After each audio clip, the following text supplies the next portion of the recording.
Hi everyone, Chris here. I just wanted to let you know that we're expanding this season of The Wild to include 3 different types of episodes, so you'll be getting even more great content from us every week. First, there's our new series on America's national parks, coming out every 3 weeks. We'll also be presenting episodes featuring interviews with the sharpest minds in wildlife conservation, and dipping into our archives and sharing our favourite shows from the past with new commentary from me. Enjoy.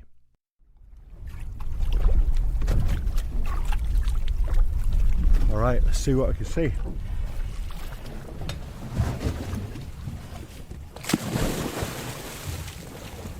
Picture a coral reef.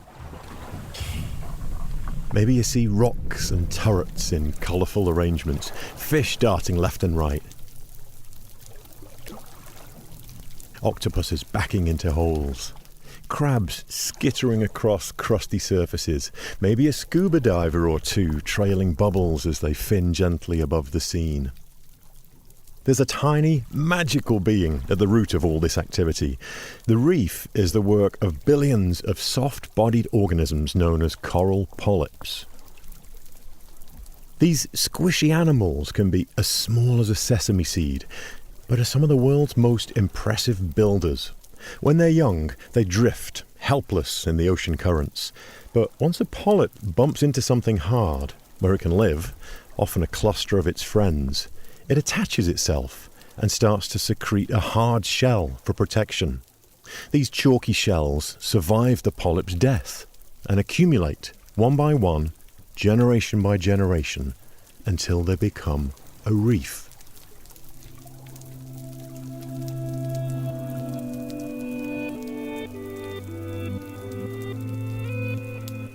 Although they are incredibly fragile organisms, they've, in geological terms, been incredibly successful. And these tiny coral polyps have built coral reefs, and some of those reefs are the largest structures built by any living organism on the planet, including us. The huge reefs turn out to be valuable things to have off your coastline. They buffer the shore against storms. They can shrink 20-foot waves into 2-footers. But they're also the backbone of life in the ocean, transforming the sea floor and supporting massive biodiversity. Corals create the nooks and crannies that as much as 1 in every 3 species in the ocean rely on. So you take every living piece of coral reef on the planet today and stick it together into one place, and it covers an area just shy of the size of Colorado. However, in that very, very small chunk of the seafloor, we've got more than 25 to 33% of the species that occur in the sea rely on coral reefs. Most of them cannot occur anywhere else. But life is becoming harder for these coral creatures. In the oceans, coral reefs are among the first climate change casualties. Just last summer, the ocean temperatures near the Florida Keys reached 101 degrees, close to hot tub temperature, and the hottest year on record. The corals got stressed, turned pale and weak, a response called coral bleaching. It lasted 3 months and killed millions of corals. A reef can survive the occasional bleaching if it happens once every decade or two, but today's bleachings are happening much more often. The people that rely on reefs for food, tourist dollars and storm protection will have to start looking elsewhere. So what can be done? I've come to Biscayne National Park off the coast of Florida, America's ground zero for coral bleaching, to find out. I'm floating right next to the National Park Service boat here. Looking down, you can see about 4 sets of flippers. And they're all right down on the surface, just about 25 feet below me. There are people here who are hoping to throw the dying reefs a lifeline. I can hear a little bit of tapping once in a while. And all that bubble surface around me is really atmospheric. Here, just a few miles offshore from the metropolis of Miami, researchers are turning climate despair into climate action. They're on a mission to save these corals for a warmer future by growing the hardiest of them in captivity and planting them back in the sea.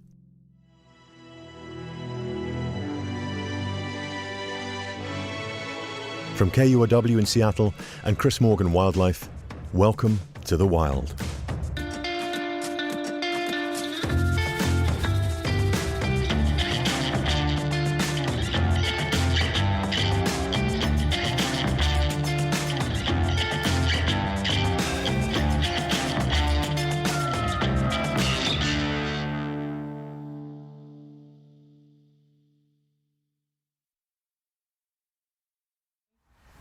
So I'm just gonna call your names once, and when we come back, I just make sure that you both are here. Usually we have like 30 people. Yeah, 1, 2. So okay, Lucy and Chris. Biscayne National Park is not what most Americans think of when they imagine a national park. 95% of it is underwater. So to really get out into the park, Lucy, my producer, and I have rented a boat. It's a 40-footer with enough space for a couple of dozen people or more. If there's anyone in the boat name I did not call, be careful, because I don't have to bring you back. That's it, guys. Let's take off. Debbie, our captain, is used to taking tourist groups out to scuba dive and snorkel. But today, we're not here to explore the underwater world. We're here to witness the culmination of a multi-year coral reef restoration effort. It's a mission to put healthy corals back onto the reef where they belong. We pull out of the marina, I zip up my wetsuit, and we leave the bustling city behind. Oh, the skyscrapers of Miami behind us there. What a different world. We've got about a 20-25 minute run out to where we're meeting the Park Service folks.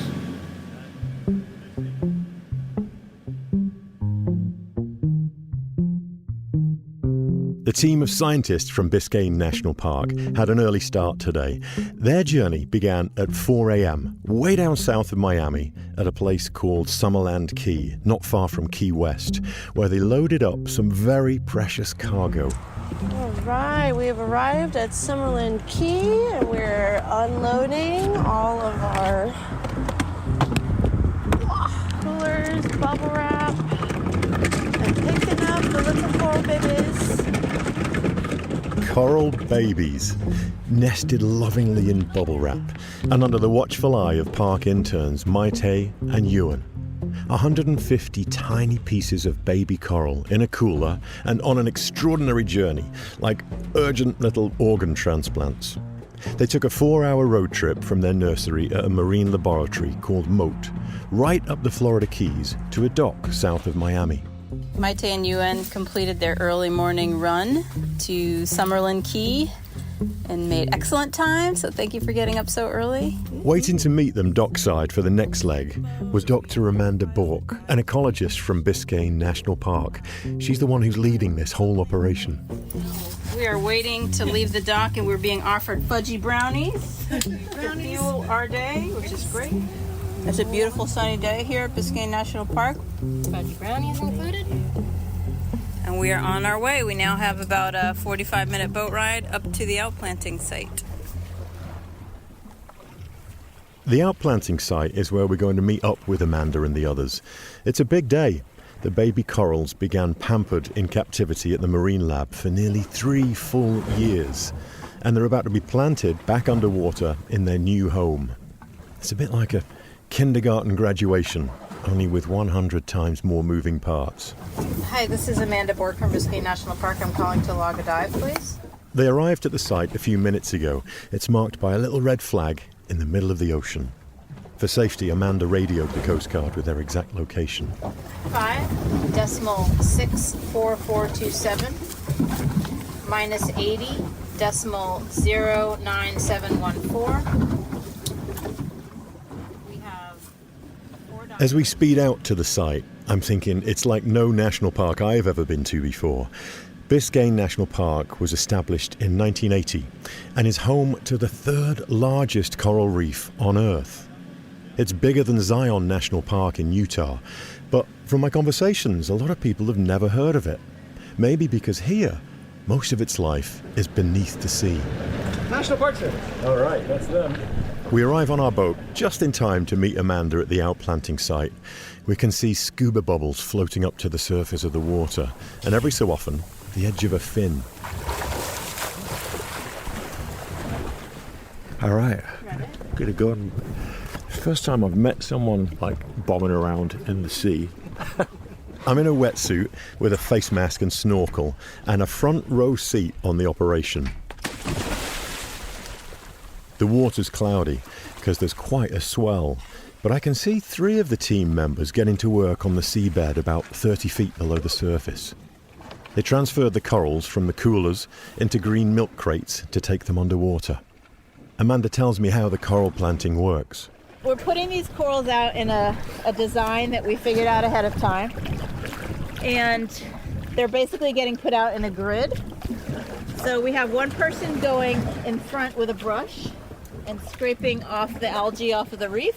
Then, once the reef is clean and down to some solid substrate, the next team member scubas into position, armed with a little plastic bag that's full of cement. Like a pastry bag? They let a little bit of seawater into the bag and mix the cement with it underwater. And when it's nice and squishy, they snip off a corner of the bag and... They squeeze a little blob of cement on the reef. And then the third person comes along with the actual coral and squishes it into the cement. Baby coral planted. Even though they're 3 years old, they're still only about an inch or 2 across, so they're vulnerable. And then we're also putting these little bamboo tripods over them to help keep fish from eating the corals. Lastly, they hammer a nail into a tag to label each plot, marking where the corals were left so they can come back later to check on their progress. The detail and precision needed for these coral restoration methods really comes into focus as I'm watching the park divers. A few scientists bobbing around out here in the middle of the ocean trying to solve a global problem in an area that feels like the size of a postage stamp. The Biscayne scientists are working with only a fraction of the 800 species of coral that exist around the world. This work feels like a long shot with steep odds. It is such a tiny place. A tiny, tiny portion of this vast ocean where this work is going on, and then you surface, and wow, as far as you can see, just blue sea in every direction. So how did we get here? What's the story of these baby corals? Let's start at the beginning of any baby coral's journey, their birth. It happens once a year, like clockwork, and it's called spawning.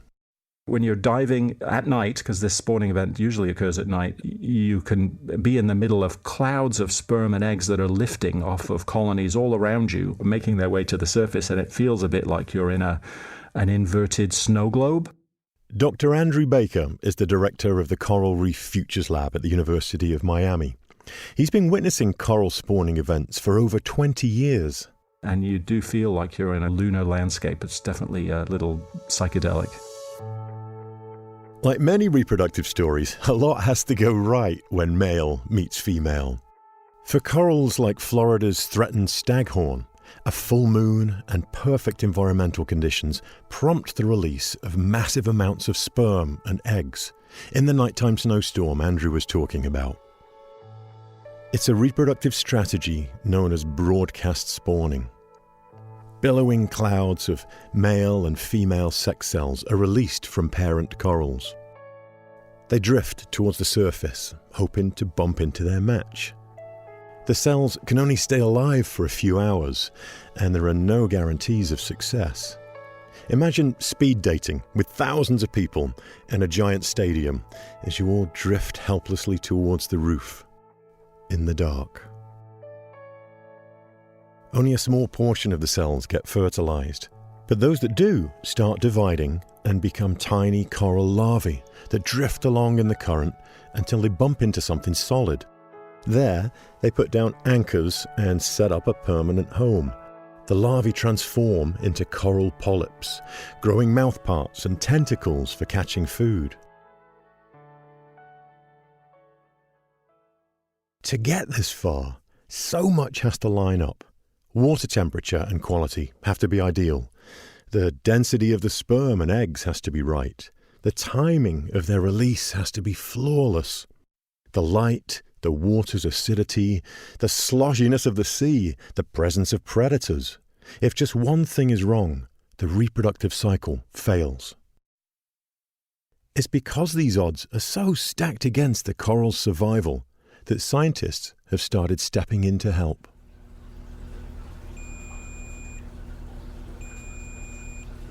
I'm in an intensive care unit for baby corals.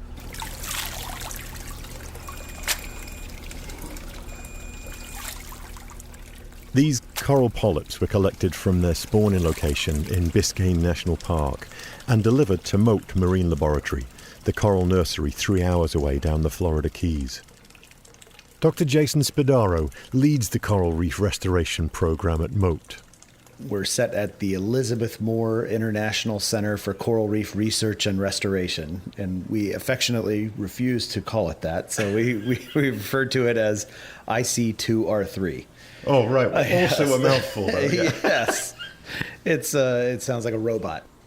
It's the largest land-based coral nursery in North America, a place to take care of little baby corals and keep them fit and healthy for the first few years of their lives, and where our baby corals started life. If left in the ocean, there's a high probability they would die. Similar to a fish hatchery, scientists have found that if you carefully control the conditions in the early days and months, you can dramatically increase the number of individuals that make it to adulthood. We all know how important the first few years of life are. Then, when they get to a certain age, the corals can be put back into their natural environment to fend for themselves. When you walk into the Moat Lab, there's a lot going on. Here, scientists attach the coral polyps to small ceramic plugs, round discs about 1 inch in diameter. There are hundreds of them, all sorted out in rectangular trays. And you know when you walk into a chocolate store and you have those glass cabinets and they're all laid out underneath all different sorts of shapes and sizes, and they're all about the size of a large button or a large pin. They look exactly like that. And there's trays filling these tanks here, and they look delicious. Each tray has about 20 polyps. They're kept in separate tanks. Natural salt water is used and heated to a specific temperature, and they add calcium to the tank that the corals use to build their skeletons. And then for at least a year, those corals remain relatively small and they're growing very slowly and require an enormous amount of care. The scientists monitor and adjust every little thing. Water temperature, the cycles of light that correspond to day and night, the flow of water over the coral. Each has to mimic natural conditions as closely as possible so the corals can happily grow. But it turns out it's not just the coral that's important at this stage. This little creature needs another organism, a partner that's critical to its survival. Here's University of Miami professor Andrew Baker again. So the corals are animals, but really what makes them special is this partnership with tiny photosynthetic algae. And those algae use sunlight energy to make food. They make very simple sugars, and those sugars are passed to the coral host almost like rent for sort of putting up with these tiny algal partners that the coral actually hosts inside its very cells. It's called a symbiotic relationship. Two living things relying on each other to survive. And that partnership is actually critical to understanding why coral reefs became so successful in the world's shallow tropical seas and became the dominant ecosystem. The ability to have these little algae inside their cells means it's a bit like you or I covering ourselves in solar panels and using solar panels that are all over our bodies to collect sunlight energy and to use that for our own benefit, to power our everyday lives, to power our reproduction, help us find a mate, all of those things. Corals can get a little bit of the energy they need from eating plankton, tiny marine organisms that drift by. They catch them with their tentacles and put them in their mouth. But most types of coral also rely heavily on algae to get energy. The algae feed on sunlight, like Andrew said, and the corals, in turn, feed on the sugars the algae produce. It's like having your own miniature farm providing food for you inside your body. And what do the algae get in return? they get the protection of a home inside the coral polyp and the nutrients they need to photosynthesize. This partnership between corals and algae developed in nature more than 200 million years ago. It's one of Earth's most remarkable and enduring friendships. And it makes it possible for corals to live in waters that are quite nutrient poor. These internal algae solar panels have become so essential to corals that without them, coral polyps cannot build their shells. Together, in vast colonies, corals and algae create a home for the beautiful, multicolored world thriving with life that we've all seen in those underwater nature documentaries. Without this vital algal partnership, in other words, there would be no coral reefs. But unfortunately, that very partnership which is responsible for the success of corals is also their Achilles heel. It's what makes them so sensitive to even small changes in temperature and can result in these episodes of coral bleaching that we're seeing now. When the water gets too hot, the corals experience what Andrew calls heat stress. Heat loads build up in the corals. But it doesn't affect the actual coral as much as it affects the algae in the partnership. And eventually those algae, instead of photosynthesizing and making food for the coral, actually begin to produce toxins. And it's those toxins that the algae produce that trigger the bleaching response, which is where the coral decides to eject and get rid of all of its algal partners. And it actually turns white as a result of that, which is where it gets the name coral bleaching from. At this point, the algae, friend of the coral, becomes its enemy. The bleached corals are still alive, but they're basically on life support. They can't survive in this bleached state for very long, and the algae partners typically die within a few weeks or months. And without the algae, the coral is toast.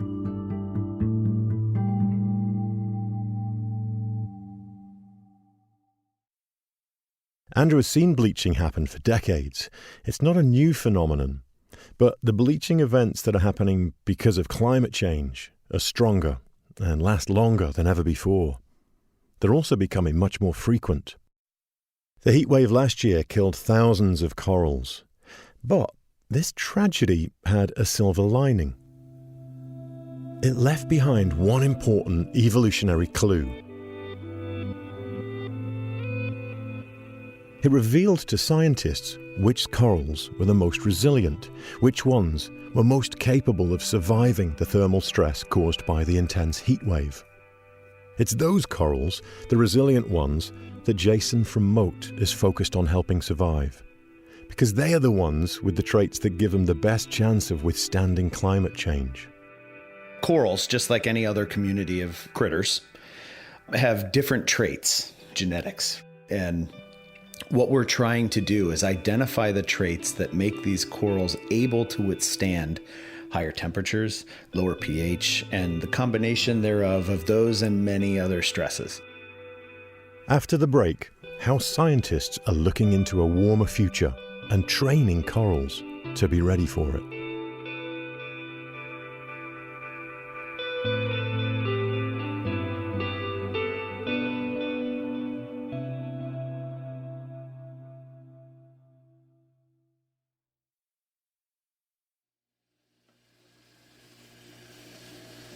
I'm back with the busy coral kindergarten at the Moat Marine Laboratory in the Florida Keys, and Jason is showing me something very curious.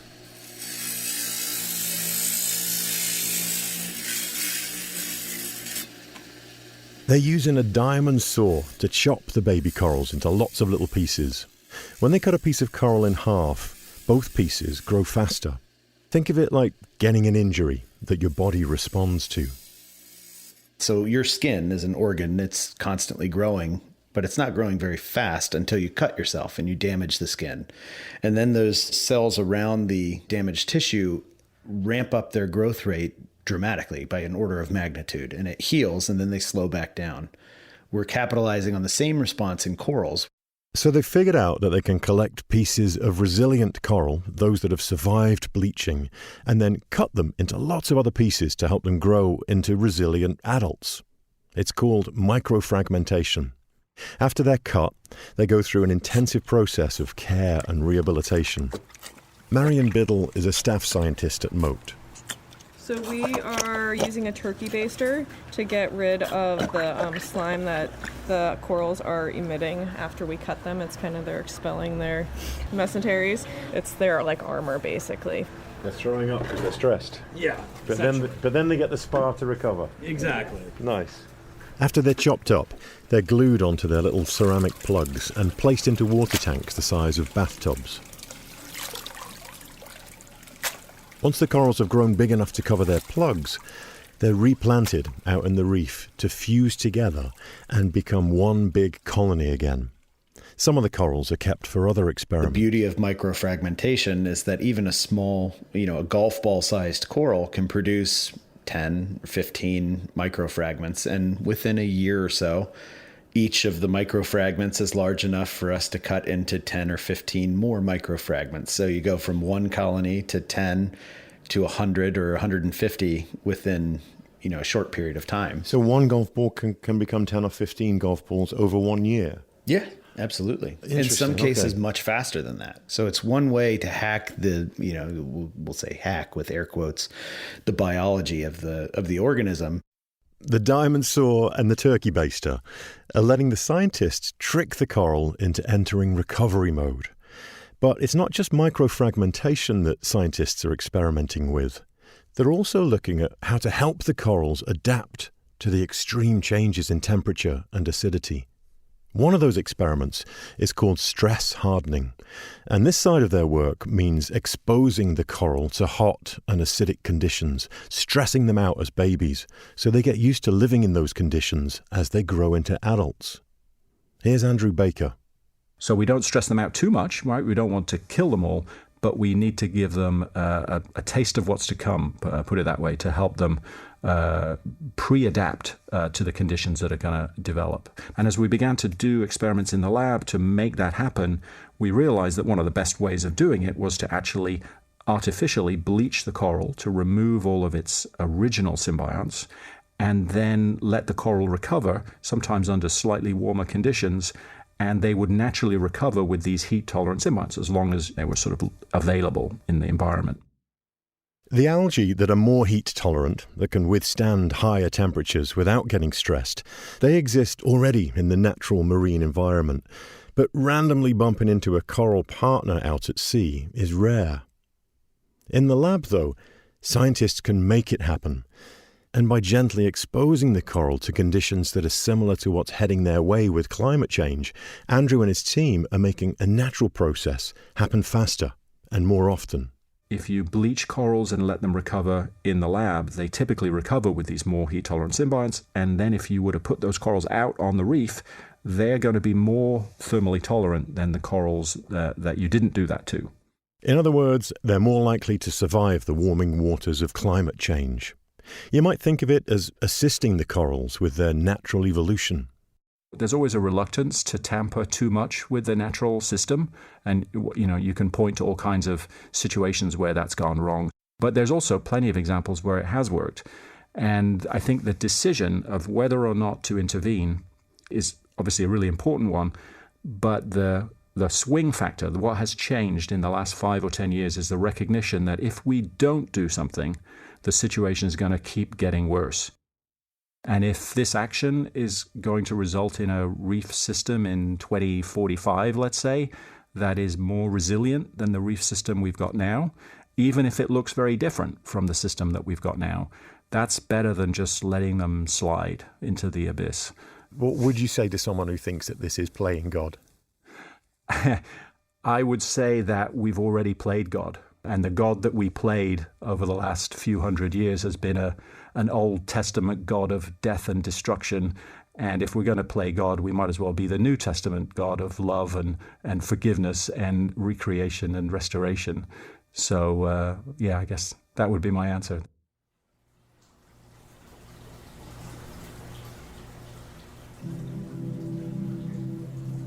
Moat is using their lab to dial the knobs, to tweak the conditions a bit, to accelerate the coral's survival response.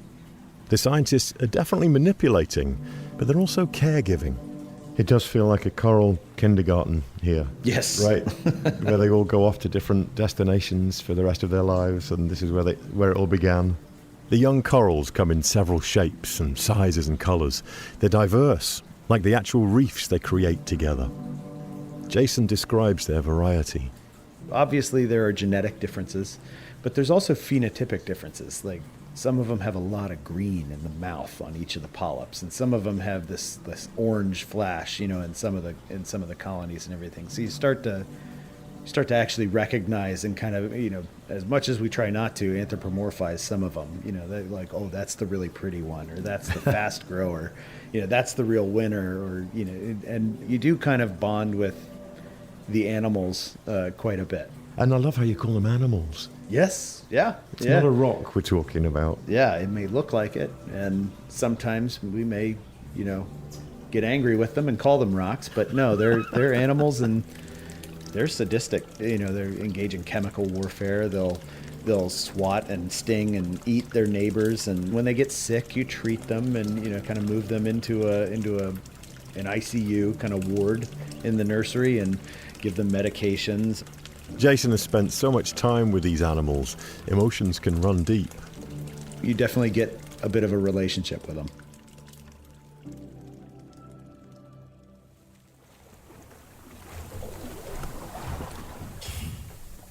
No child can stay in the nursery forever.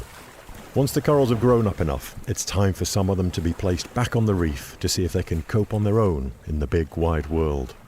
Back to where the story began in Biscayne National Park, where I'm bobbing around in the ocean with a snorkel on, watching the team plant corals in their new home. My stomach muscles are going to be feeling that like. So hopefully they'll surface in the next few minutes and we can see how it's gone. It looks like they're really getting productive down there. Like planting an underwater garden. Finally, after an hour and a half, Amanda and the other scientists pop up to the surface, empty crates in hand. So, how did it go, Amanda? It went really well, but we got about 147 corals out planted. 147? Uh-huh. Wow. Which is great. We were aiming for 150, so we were close. You were 3 shy. We were 3 shy, but if you run out of air, you gotta come up. That's a good day, though. Yeah, very good. You've got a big smile on your face, so that probably means something. These corals have been raised with tender loving care for 2.5 years, and they are now being returned to where they started. How fast will they grow? Very slowly, like millimeters a year. Like the underwater lichens of the world? Yes, pretty much, yeah. Oh. Yep. Millimeters a year? Yes. How does that make you feel, that it's such a slow process? Well, it is what it is. That's how they grow. There's no speeding it up? No, there is no speeding it up. Nope. As we hop back on our boat, Amanda and I talk about what comes next for these corals. What do you hope for the future of these corals that you're out planting today? I hope that they can survive long enough that the conditions around them will be right for them to flourish again. We're buying time, I think, is what we're trying to do until the overall environmental situation improves. This notion of buying time, it came up a lot in my conversations with the scientists out here doing the restoration work, like Jason Spadaro. The restoration isn't a silver bullet. We're basically providing the stopgap for those corals to survive and persist until we can get some of these other stresses under control. The hope, if we get serious about reducing greenhouse gas emissions, is that the temperature increases we're seeing today will slow and then stop, and then temperatures will start falling again. Eventually, if all goes well, the climate will return to what our grandparents and their grandparents experienced. But it's a roller coaster, and we're still climbing the temperature hill, and we're moving fast. The ride to the crest endangers thousands of species that are just not used to temperatures changing this rapidly. Many of them are not going to make it to the top. But if we can give them a hand, if we can speed up the strategies they use to face down their challenges, we increase the chance that they will make it over the temperature hump. How long it'll take to get to the safety of the other side is unknown. The scientists working on the corals at Biscayne will all be long retired and grey-haired by then. But many of them are devoting their careers to help keep Florida's corals alive. The price of losing them is too high. The more effective we are at buying time for that entire ecosystem, in the face of other groups working very tirelessly to address the effects of climate change, ocean acidification, local water quality issues, endocrine disruptors, all of these kinds of things that are threats to coral reefs. Without restoration, coral reef ecology basically in many places around the world would move into the history department at the university. The good news is that nature has had a lot of practice. It always faces challenges, but then an adaptation here, a genetic mutation there, a chance meeting between two organisms that leads to a long-lasting symbiosis. When it does hit the right strategy, life explodes into a profusion of mystery and beauty. Like those moonlit nights in August when corals spawn simultaneously and you're swimming in a cloud of stardust. It's really difficult to look at all of these corals showing dramatic signs of stress. But then what's really rewarding to me is seeing the few that aren't, seeing the hallmarks of resilience in that natural and restored community. Those are the ones that give me the most hope, and I really love seeing now, after all of this degradation and stress this summer, going back out there and seeing, it's not dead.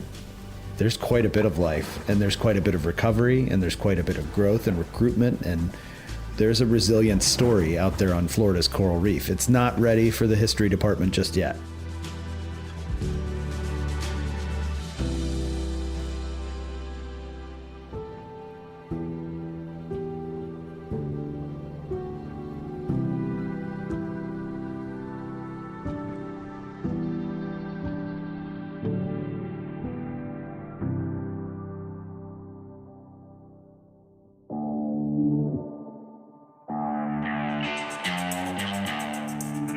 This season of The Wild is about the incredible biodiversity in our national parks, from the tallest trees on the planet to the driest deserts and everything in between.